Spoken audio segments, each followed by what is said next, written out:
మంచికి చెడుకు ధర్మానికి అధర్మానికి మధ్యలో జరుగుతున్నటువంటి యుద్ధంలో ఇప్పుడు మీరు చూస్తున్నారు నాగలక్ష్మి ఏడ్చుకుంటే ఏమేం మాటలు చెప్పిందో నేను మళ్ళీ అది చెప్పదలుచుకోలేదు.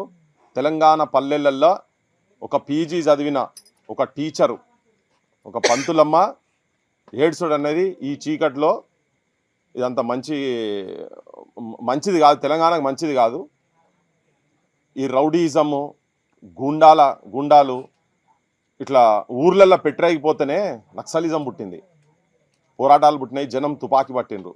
ఏం చేసుకుంటావు నువ్వు ఒక్కనే బతుకుతావని చెప్పి వాళ్ళ నాయన చెప్పిండు. ఒక దిక్కు జనజీవన స్రవంతిల కలవాలి నక్సలైట్లు అని చెప్పుకుంటూ ఇలా ఎన్కౌంటర్లు బయట ముచ్చట జరుగుతూ ఉన్నాయి.